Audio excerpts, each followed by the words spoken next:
ngasi thudok chi matang nang habiro kamai tawon ma Masigi yana no pai pai masigi thawdokse audio gi viral ama chalakpagi matangda aigi ichanupa Sri Laisam Vidyananda hariba ichanupa ase magi khonjel mali haiduna mabu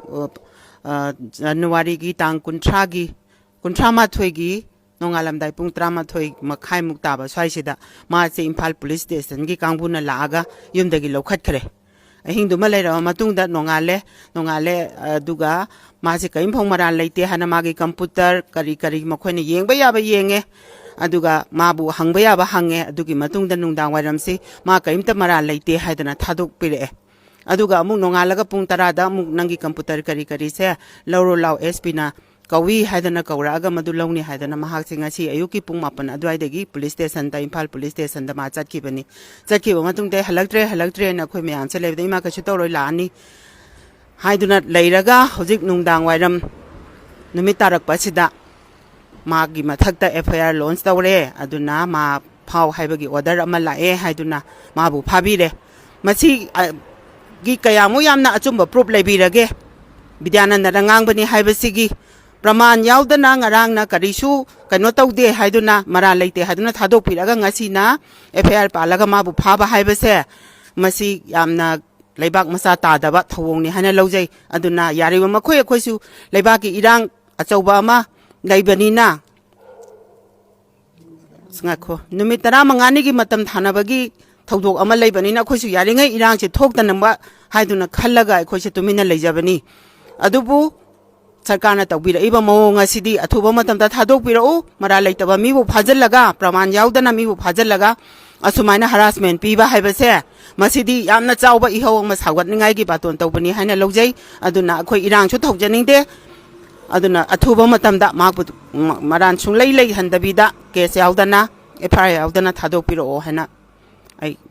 haijari leibak irang thokpa pamde aduna athuba matamda mabu thadok piro haina haijari hojik haiba kena thudok se okay sikram thudok ne tabi ge ma pharis audio ama viral chalai hai akhoi su khangjade makhoina adumaina haibirame asa magi vocal sigi saraga robot na ngangba manba voice ama thadoaga aigi ichanupani haidana praman ama phau yaudana makhoina phabani adubu ngarangdi kaimphau mamara leite magi natte haidana check tawba yaba tawre magi computer kari loina lokhallaga makhoine yengba yaba yengaba matungda magi maran amphau leitre ma natte haidana mabu thadok pire aduga ngasi ayuk pung 10 da police station da lao haidana magi computer su thanami loina mak lehauri haidana duji chalo hana mabu chatkhraga numita ba phau halaktre aduga numitara matamdana FIR pale ma chape yara roi haidana police station dagi adumaina pau se pibirakpani numit kya ni gino maje police custody haitare numit kya ni haila police na numit 8 ni remand lauthagani haiduna kano tawi matampi adubu akhoi ukilga mukhoiga hojik tawnari akhoi di masin nungai mandabadega khoi lekai gi maira paibi